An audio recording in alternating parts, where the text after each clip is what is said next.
اور اس وقت فرمایا کہ اللہ کے محبوب خواب میں آئے، مجھے سینے سے لگایا اور فرمایا کہ عثمان آج تم نے روزہ رکھا ہے، فرمایا افطاری انشاءاللہ عالم برزخ میں میرے ساتھ آ کر فرمایا اللہ کے نبی نے مجھے خوشخبری دی ہے، اس سے معلوم ہوا کہ میری شہادت کا وقت ہے۔ تو آپ عصر سے پہلے جو ہے کلام مجید فرقان حمید اپنے محل کے صحن میں قصر خلافت میں آ کر آپ نے کھولا، پہلے سپارے کی تلاوت شروع فرما دی، کرتے کرتے آخری سپارے تک پہنچے کہ بلوائی دیوار پھلانگ کر اندر داخل ہوئے اور آتے ہی سینے کے اندر جو ہے وہ نیزے مارنے چھوڑ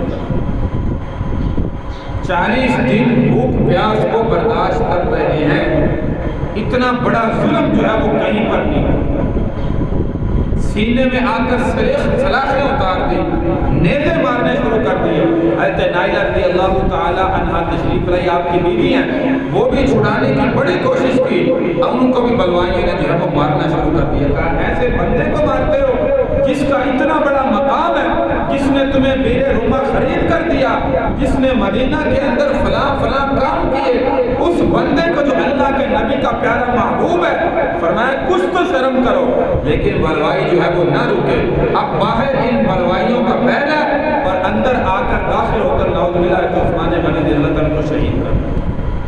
کسی صحابی کو کوئی علم نہیں، جو چند گنتی کے صحابہ کرام مدینہ میں موجود ہیں، ان کو بھی علم نہیں کہ آج ہے تو عثمان غنی رضی اللہ عنہ شہید ہو رہے ہیں۔ تو جب نیزے سینے کے اندر نعوذ باللہ مارے، خون کے فوارے نکلے، کلام مجید کی اس آیت مبارکہ پر فَسَيَكْفِيكَهُمُ اللَّهُ وَهُوَ السَّمِيعُ الْعَلِيمُ کہ ان قریب ہمیں اللہ جو ہے وہ کافی ہے، وہ سننے والا بھی ہے، جاننے والا بھی ہے۔ فرمایا اس لیے فرمایا کہ آخرت میں کسی کی شہادت کی گواہی احد کا میدان دے گا، کسی کی شہادت کی گواہی بدر کا میدان دے گا، کسی کی شہادت کی گواہی کوئی میدان دے گا۔ حضرت عثمان غنی رضی اللہ عنہ واحد شہید ہے جن کی شہادت کی گواہی آخرت میں اللہ کے دربار میں اللہ کا قرآن چھوڑے گا۔ اور اس کے بعد کہتے ہیں کہ 2 دن تک حضرت عثمان غنی رضی اللہ عنہ کی لاش مبارک یہی قصر خلافت میں رکھی، اندر آنے کی اجازت نہیں دی۔ تو خیر چند صحابہ جو ہے وہ جیسے بھی اندر آئے، انہوں نے آ کر جو ہے وہ حضرت عثمان غنی رضی اللہ عنہ کو اٹھایا اور جو ہے وہ رات کے وقت آپ کا جنازہ جنت البقیع کے اندر آپ نے، اور جنت البقیع کے اخیر کے اندر حضرت عثمان غنی رضی اللہ تعالی عنہ کی قبر مبارک بنائی، وہاں پر آپ کو دفن کیا اور چند دن تک وہاں پہ پیدا رکھا کہ کہیں یہ باغی حضرت عثمان غنی رضی اللہ عنہ کو قبر سے نکال کر بے حرمتی نہ کرے۔ رات کو جنازہ نکالے، جنازے پر بھی نعوذ باللہ پتھر برسا رہے۔ یہ مدینہ کے اندر میرے بھائی ایسے باغی داخل ہوئے، ایسے فتنہ شروع ہوا اور اس کے بعد پھر فتنہ جو ہے وہ رکا نہیں۔ آپ جانتے ہیں کوفہ کے اندر حضرت علی المرتضیٰ خلیفہ چہارم رضی اللہ تعالی عنہ کو بھی شہید کیا گیا، حضرت حسن کو بھی زہر دیا گیا، اس کے بعد حضرت حسین کو میدان کربلا کے اندر شہید کیا گیا۔ یہ ساری سازش یہودی ان عبداللہ بن سبا کی اور اس کے پیروکار جتنے تھے، یہ سازش پھیلتی گئی، یہ سازش جو ہے وہ رکی۔ جنگ جمل، جنگ صفین، یہ بھی انہی یہودی حضرت عبداللہ بن سبا جو مسلمان بن کر اپنے آپ کو حضرت کہتا تھا، مسلمان کہتا تھا۔ میں نے شروع میں کہا کہ ہاتھ میں ہر وقت تسبیح ہوتی تھی، لبادہ مسلمانوں کا ہوتا تھا، سفید کپڑے پہنتا تھا اور مسلمانوں کو اسلام کی دعوت دیتا نظر آ رہا ہر گلی میں مدینہ میں۔ مسلمانوں زکوٰۃ دیا کرو، مسلمانوں حج دیا کرو، مسلمانوں نماز نہ چھوڑا کرو، آخرت میں سب سے پہلے نماز کی پوچھ ہوگی، مسلمانوں اچھے کام کیا کرو، غلط کام نہ کیا کرو، غلط کام سے باز آ جاؤ۔ یہ زبان پر الفاظ، ہاتھ میں تسبیح اور دل میں جو ہے وہ دیکھو کتنا بڑا بغض صحابہ کا موجود ہے۔ تو یہ فتنہ پھیلتا پھیلتا پھر صحابہ کی شہادت جو ہے وہ اسی طرح جو ہے وہ ہوتی ہے۔ تو میرے بھائی یہ صحابہ کی دین اسلام کے پیچھے اتنی بڑی قربانیاں ہیں۔ عثمان غنی رضی اللہ تعالیٰ عنہ کی قبر جنت البقیع کے اندر موجود ہے۔ اسلام کی خاطر کتنی قربانیاں دی اور اسلام کی خاطر کتنا کام اپنی زندگی کے اندر کیا۔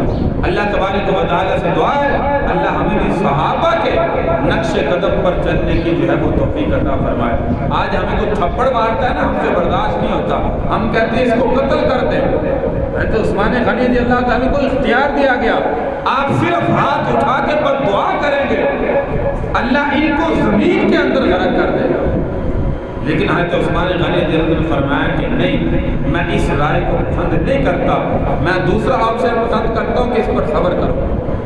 اپنی شہادت کو قبول کر لیا، دنیا سے چلے گئے، لیکن ایسا قدم نہیں اٹھایا، حالانکہ باغی تھے، یہودی تھے، واجب القتل تھے، قتل بھی ان کا جائز تھا۔ حضرت علی المرتضیٰ رضی اللہ تعالیٰ پوچھنے گئے تو اجازت دے سکتے تھے، یہ نہیں تو گناہ کا کام کر رہے تھے، ثواب کا کام تھا، ان کا قتل کی اجازت کی، شریعت اجازت دے رہی ہے، لیکن اس کا باوجود فرمایا کہ میں صبر کروں۔ اس لیے میرے بھائی زندگی میں کوئی تکلیف پہنچے، اپنے عزیز و اقارب کی وجہ سے، رشتہ داروں کی وجہ سے کبھی کوئی لڑائی جھگڑا ہو جائے، اس پر صبر کیا کرے۔ صبر کا بدلہ اللہ تبارک و تعالیٰ بہترین عطا فرماتے ہیں۔ ہم اپنے آپ سے باہر ہو جاتے ہیں اور اس کا نتیجہ کیا نکلتا ہے کہ ایک دو بندے قتل ہو جاتے ہیں، کئی خاندان قتل ہوتے دیکھیں، اس کے پیچھے چھوٹی چھوٹی باتوں پر قتل ہوتے دیکھیں۔ میرے بھائی صبر کریں گے، صبر کا بہترین بدلہ اللہ تبارک و تعالیٰ جو ہے وہ آخرت میں عطا فرمائیں گے۔ جانا تو ہر ایک نے ہے، جانا تو ہر ایک نے، اس دنیا میں تو کسی نے رہنا نہیں۔ اگر چلے بھی گئے صبر کر کے، آخرت میں جو بدلہ ملے گا ہم پریشان ہو جائیں گے، اتنا بڑا انعام اللہ عطا فرمائے۔ تو اللہ تبارک و تعالیٰ میرے بھائی صحابہ کی صفات یہ اسی لیے ہیں ہم اپنی زندگی میں اپنانے والے بنے، اور افسوس کہ جو آج ہمارے اندر موجود نہیں۔ اللہ تبارک و تعالیٰ ہمیں عمل کی توفیق عطا فرمائے اور صحابہ کرام رضی اللہ عنہم اجمعین کی صفات، عادات، اخلاق، افعال، اعمال اپنی زندگی میں اپنانے کی توفیق عطا فرمائے۔ وآخر دعوانا ان الحمد للہ رب العالمین۔